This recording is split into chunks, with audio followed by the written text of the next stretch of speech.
Here ons God, dankie vir die voorreg dat ons weer hier in U huis kan by mekaar kom. Dankie vir die voorreg wat U vir ons gegee het om vrylik vir U te kom dien. En dankie Here ook vir die reën wat U laat val het. Wil U ook nou ons siele verkoop met die water van die ewige lewe. Troos ons, o Heilige Gees. Ek bid dit in die naam van Jesus Christus. Amen. Ons lees saam met Johannes 11 en ons lees by vers 1. 'n man met die naam Lazarus was siek. Hy was van Betanië, die dorp waar Maria en haar suster Martha gewoon het. Maria was die vrou wat met reukolie die Here gesalf en sy voete met haar hare afgedroog het. Dit was haar broer Lazarus wat siek was. Die susters het iemand na Jesus toe gestuur om te sê, Here, hy vir wie U lief is siek. Toe Jesus dit hoor, het hy gesê, hierdie siekte sal nie op die dood uitloop nie, maar op die openbaring van die wonderbaarlike mag van God, sodat die Seun van God daardeur verheerlik kan word. Jesus het vir Martha en haar suster en Lazarus liefgehad. Nadat hy gehoor het dat Lazarus siek is, het hy egter nog 2 dae op die plek gebly waar hy was. Eers daarna het hy vir sy disippels gesê, kom ons gaan terug na Judea toe. Die disippels sê toe vir hom, Rabbi, nou die dag nog waar die Jode U stenig en gaan U weer daarheen? Jesus het geantwoord, is daar nie 12 uur in die dag nie? As iemand in die dag loop, struikel hy nie, omdat hy die lig van hierdie wêreld sien. Maar as iemand in die nag loop, struikel hy, omdat hy nie die lig het nie. Hierna het hy vir hulle gesê, ons vriend Lazarus slaap, maar ek gaan om hom wakker te maak. Die disippels sê toe vir hom, Here, as hy slaap, sal hy gesond word. Jesus het van Lazarus se dood gepraat, maar hulle het gedink hy praat van die gewone slaap. Toe sê Jesus vir hulle reguit, Lazarus is dood, en om julle ontwil is ek bly dat ek nie daar was nie, sodat julle in my kan glo. Maar kom ons gaan na hom toe. Thomas, wat ook Didimus genoem is, sê toe vir die ander disippels, kom ons gaan ook, sodat ons saam met hom kan sterwe. Toe Jesus daar kom, het hy gevind dat Lazarus al 4 dae in die graf was. Betanië was naby Jerusalem, omtrent 3 kilometer, en baie van die Jode het na Martha en Maria toe gekom, om hulle oor hulle broer te troos. Toe Martha hoor dat Jesus kom, het sy hom tegemoet gegaan, maar Maria het in die huis bly sit. Martha sê vir Jesus, Here, as U hier was, sou my broer nie gesterwe het nie. Maar selfs nou weet hy dat God U alles sal gee wat U van hom vra. Jesus sê te vir haar, jou broer sal uit die dood opstaan. Maar Martha sê vir hom, ek weet hy sal met die opstanding op die laaste dag uit die dood opstaan. Toe sê Jesus vir haar, ek is die opstanding en die lewe. Wie in my glo sal lewe, al sterwe hy ook. En elkeen wat lewe en in my glo, sal in alle ewigheid nooit sterwe nie. Glo jy dit? Ja, Here, sê sy vir hom. Ek glo vas dat U die Christus is, die Seun van God, die een wat na die wêreld toe moes kom. Nadat sy dit gesê het, het sy haar suster Maria gaan roep en saggies vir haar gesê, ons leermeester is hier en hy roep jou. Toe sy dit hoor, het sy gou opgestaan en na hom toe gegaan. Jesus het nog nie in die dorp aangekom nie, maar was nog op die plek waar Martha hom ontmoet het. Toe die Jode wat by Maria in die huis was en haar vertroos het, sien dat sy vinnig opstaan en uitgaan, het hulle agter haar aangegaan omdat hulle gedink het, sy gaan na die graf toe om daar te huil. Toe Maria daar aankom waar Jesus was en hom sien, het sy by sy voete gekniel en vir hom gesê, Here, as U hier was, sou my broer nie gesterwe het nie. Toe Jesus sien dat Maria huil, en dat die Jode wat saam met haar gekom het ook huil, het sy gemoed vol geskiet, en was hy aangedaan. Hy vra toe, waar het julle hom begrawe? Hulle het vir hom gesê, Here, kom kyk. Jesus het gehuil. Die Jode sê toe, kyk, hoe lief het hy hom gehad. Party van hulle het ook gesê, kon hy wat die oë van die blinde man genees het, nie ook gemaak het, dat hierdie man nie sterwe nie? Jesus se gemoed het weer vol geskiet toe hy by die graf kom. Dit was 'n rotsgraf, en daar was 'n klip voor die ingang gerol. Jesus sê toe, rol die klip weg. Maar Martha, die suster van die oorledene, sê vir hom, Here, hy ruik al, want dit is al die 4de dag. Jesus sê toe vir haar, ek het nie vir jou gesê, as jy glo, sal jy die openbaring van die wonderbaarlike mag van God sien nie? Hulle het die klip weggerol. Jesus het opgekyk boontoe en gesê, Vader, ek dank U, dat U my verhoor het. Ek weet dat U my altyd verhoor, maar ek sê dit ter wille van die mense wat hier rondom staan, sodat hulle kan glo dat U my gestuur het. Nadat hy dit gesê het, roep hy met 'n harde stem, Lazarus, kom uit. Die oorledene het uitgekom, sy hande en sy voete was nog toegedraai met grafdoeke en sy gesig toegebind met 'n kopdoek. Jesus sê toe vir die mense, maak hom los, dat hy kan huis toe gaan. Ons lees net tot sover die woord van die Here.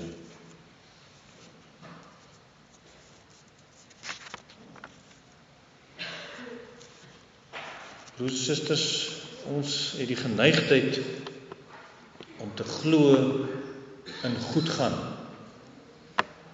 en nie regtig te glo in God nie.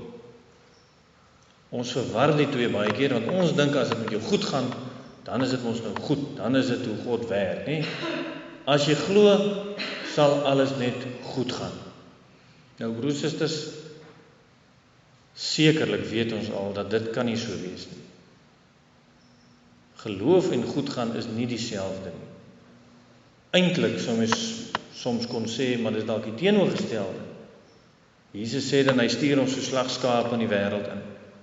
Miskien is geloof juis min of meer die teenoorgestelde van goed gaan.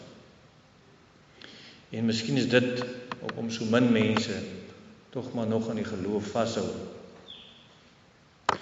Broers en susters, as ons nou in hierdie gedeelte lees, dan is dit eintlik treffend om te hoor hoe Jesus vir gewone mense soos ons sy vriende genoem het en vir hulle lief was. Hier word nie minder as 3 keer gesê hoe lief hy vir Lazarus en vir Martha en vir Maria was nie. Daar staan, aan die begin staan daar dat hy het vir hulle 3 lief gehad, nie? En die woord wat daar gebruik word is 'n baie intieme soort liefde van nabye geliefde vriende, nie? Selfs die ander mense kon sien, as Jesus daarso by die huil, dan sê die Jode, ja, maar ons kan sien, hy het hom baie lief gehad, nie? En hoe roep Maria en Martha vir Jesus? Hulle laat hom roep, en die boodskap is, die een vir wie jy lief het, is siek, nie? Dit is eintlik ongelooflik treffend, dat die liefde van Jesus vir die gewone vriende wat hy gehad het. En dan is dit nou so bietjie vreemd, want Jesus kom nou nie onmiddellik nie. Hy wag 'n bietjie, en dit is ook half te verstaan, hè, want die ander disippels sê, maar nou die dag wou hulle jou nog doodmaak hierso. Hulle wou jou nou die dag nog stenig. So die feit dat Jesus gekom het, eintlik beteken ook dat hy homself en dan eintlik nog ook die disippels in gevaar sou stel. As hy dan nou op die einde gaan, dan sê Thomas, okay, maar ons gaan nou maar saam met hom, gaan sterf. So Jesus het eintlik nou sy lewe gewaag om vir Lazarus te gaan sien. Broers en susters, en dan is dit interessant dat Jesus sê nou eers maar Lazarus, hy slaap net, of Hy sê dit sal nou nie na die dood toe lei nie. En dan voel die disippels, ja goed, maar dan is hy nou maar net ernstig siek en is nou nie so erg nie. Maar dan sê Jesus, hy het nou gesê hy slaap, en die woord wat daar gebruik word is amper soos hipnose, die woord is omtrent dieselfde. Hy sê hy is maar so half net in 'n slaap. En dan as hulle nie mooi verstaan nie, dan sê hy reguit vir hulle, Lazarus is dood. Maar broers en susters, nie kamma dood nie, nie gehipnotiseer nie, regtig dood. En mens kan eintlik sien in die hele gedeelte word dit beklemtoon hoe dood hy is. Dis ook nie verniet dat daar staan dat in die tyd dat Jesus daar aankom en by die graf aankom, dan sê hulle hy is al 4 dae en hy ruik al. So die baie duidelik word gestel, dis nie 'n kamma dood. Dis ook nie 'n skyndood nie, dis die regte dood. Daai een wat vir ons so verskriklik seer maak, van ons geliefdes wat ons weet, ons gaan hulle nooit weer sien. En dan broers en susters het ons nou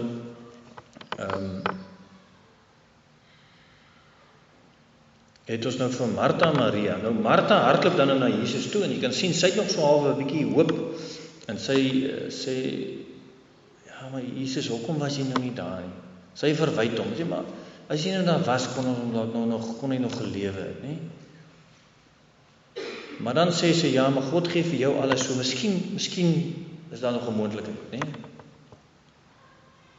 En dan sê Jesus, ja, maar hy sal opstaan. En wat doen Martha dan? Sê sy, yes, okay, hy gaan opstaan. Lekker, dis maklik. Nee, sy kan nie eintlik glo dat hy nou kan opstaan nie. Sy sê, ja Here, ek verstaan aan die einde, by die wederopstanding, dan sal hy moontlik kan opstaan, soos ons almal maar sal opstaan dan nou saam met U. Is dit wat Jesus bedoel het? Nee. So die ding is, broers, is ons dink altyd, ons dink wonders in die Bybel, ons dink soos die opstanding van Lazarus, ons dink is vanselfsprekend. Ons sê, ja, want die mense het ons geweet dit gaan gebeur, want Jesus was nou langs hulle. Dis beslis nie vanselfsprekend. As dit vanselfsprekend was, sou hulle nie so opgetree het. Hulle het vir Lazarus begrawe. Hulle het geen hoop gehad dat hy nou gaan opstaan nie. Wetende dat Jesus self hier langs hulle staan. So broers, dis baie keer word daar ook, in die kerk is daar ook half bewegings wat nou wil beweer, maar die opstanding is net so half, is maar so 'n mitiese manier om te dink oor wat God nou vir ons gedoen het in Jesus. Dis nie 'n regte opstanding, dit is so 'n opstanding in ons herinneringe of so, nie? En ons probeer dit ook maar so vir mekaar verduidelik, as ons die dood nie verstaan nie, as ons ja, maar ja, ons geliefde leef maar nog in ons gedagtes en so, nie? Nou, baie mense, daar is nou mense wat probeer sê, maar dit is die opstanding waarvan die Bybel praat. Nou broers, dit is nie die opstanding waarvan die Bybel praat nie. Die woord wat hier gebruik word as die Jode nou daar by Maria is, voor sy nou na Jesus toe gaan, dan hulle troos nou vir haar daar. Nou interessant, die woord wat daar gebruik word, miskien as jy dit sou hoor, die woord is paramytheomai.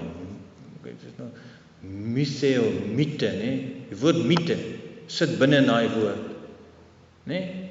So hulle troos haar, so kan sê met stories troos laat, sê maar, hy was tog 'n geliefde en hy gaan voortleef in jou gedagtes, dit is goedjies wat ons doen, nee? Ons troos mekaar met stories, ons probeer mekaar troos, maar gaan dit ons geliefde terugbring? Nee. Dit is maar net stories. En dis hoekom is baie keer as jy geliefde verloor het en jy hoor almal se troos, dan wil jy eintlik dit ook nie hoor nie. Want jy weet, nee, dit is nie eintlik so nie. Nee, dis maar net stories. Ek weet, my geliefde is dood en dit is finaal, nee? Maar broers, dit is nie wat hier gebeur nie. Jesus vertel nie net stories nie, hy sê nie een dag nie, nee? Jesus sê, Lazarus gaan opstaan. Nou broers, is die probleem hiermee is natuurlik dat ons dink nog steeds, ons dink of dis heeltemal onmoontlik en ons wil die stories hoor nie, aan die ander kant dink ons, maar dis wel vanselfsprekend. Hulle moes toch geweet dat Jesus sou nou vir Lazarus opwek. Maar dit was nie regtig vir hulle vanselfsprekend nie, soos reeds gesê het. Nou wat dit so verskriklik maak, het broers, is dat ons nie geloof ook baie keer dink, ja, maar wonders is so half vanselfsprekend, nie? In die fliek wat u sekerlik dan al gesien het, Faith Like Potatoes, nie? Jy weet mos van Angus Buckens, die se verhaal half.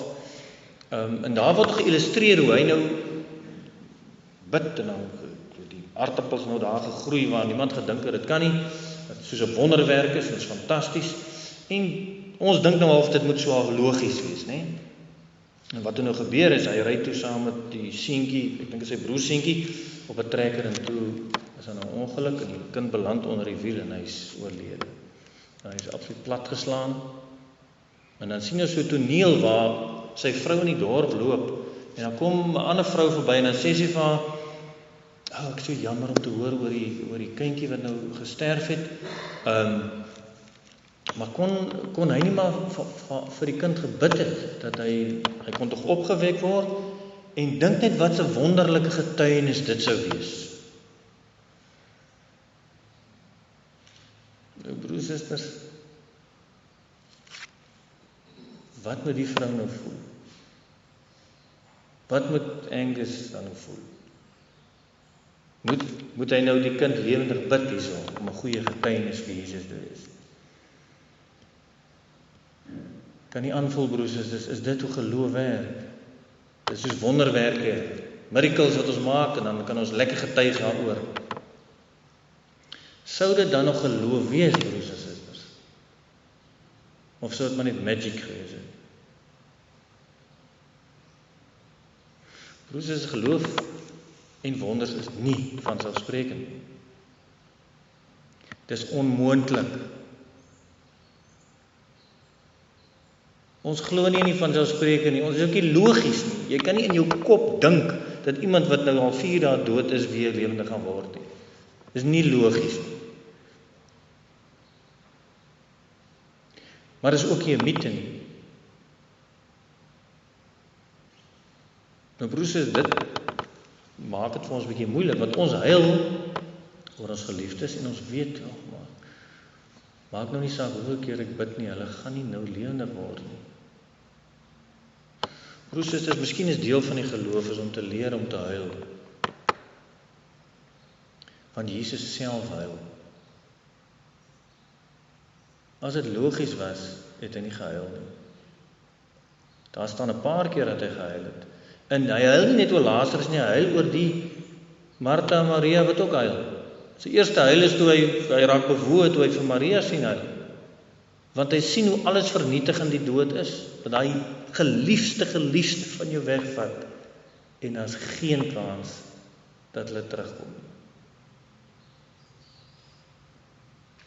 Jesus huil saam met ons oor die finale, onomkeerbare dood. Miskien, broers, susters, moet ons half leer huil. Daar is 'n lied wat gesing word deur Herman van Veen, dis eintlik 'n Jacques Brel lied. Ons gaan gou daarna luister. Maar voordat ons luister, gaan ek net so half dis nou Nederlands, wat dalk nie so verstaanbaar is nie. Ek gaan net so vinnig vir u min of meer Afrikaanse weergawe lees. Natuurlik word oral gestry en swyg voor vele die musiek. Die teederheid is oorlede en ons illusies is doodsiek. Natuurlik laat ons alles koop deur wie maar die meeste bied. En word die blomme oral vertrap. Maar om 'n vriend te sien huil, kan ek nie. Natuurlik het ons reeds verloor en wag die dood ons in aan die einde. Met ons skouers ver na vore staan ons nog maar beswaarlik oorent. Natuurlik word ons dikwels teleurgestel en lê die voëls in die riete, wat vir 'n laaste keer gevlieg het. Maar om 'n vriend te sien huil kan ek nie. Natuurlik word ons stede stukkend geloop deur kinders van 50 jaar. Dan word die leed weer gou vergeet vir nuwe verdriet of nuwe gevaar. En die stasies is vol verdwaaldes, al te ver heen vir elke verdriet. Geen enkele waarheid wat dit maak nie, maar 'n vriend sien huil kan ek nie. Natuurlik lieg ons spieëls nie. Ons het nie genoeg moed om 'n Jood te wees nie elegant genoeg om 'n neger te wees. Geen lig, alleen maar valse skyn. In kilheid so gevang dat mense hul verliefde verskuil. So aan die einde van elke verlange. Maar om 'n vriend te sien huil kan ek nie. Broers, susters, die Bybel is nie 'n boek met klomp mites en stories nie. Die opstanding van Lazarus is nie logies nie. Dis onmoontlik. En dis ook nie vir ons moontlik nie, dis net vir een moontlik en dis vir Jesus Christus, die Seun van God.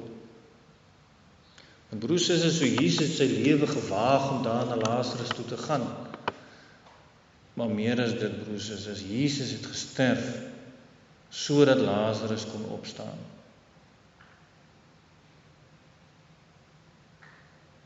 Dis nie logies nie. Maar dis ook nie 'n mite nie. Lazarus was ook nie half dood nie. Hy was heeltemal dood. Die waarheid van die evangelie strek tot daar by sy half ontbinde lyf. Uit daai onmoontlike dood het Jesus vir hom uitgeroep.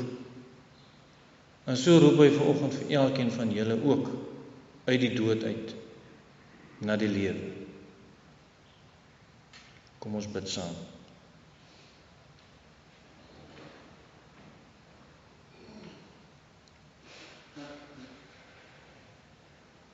Here Jesus, u woord is vir ons ongelooflik. Ons huil oor ons geliefdes, ons huil oor die wêreld wat stikkend is. Ons huil oor ons harte wat stikkend is. U huil saam met ons. Dankie dat u nie net huil nie, Here, maar dat u in daai klipgraf self ingegaan het. Dat die engel self daai klip weggerol het. En dat u self uit daai dood uit opgestaan het. Dankie, Here, dat dit nie stories is nie. En al is dit nie logies nie, het ons die voorreg om dit te bely en te glo.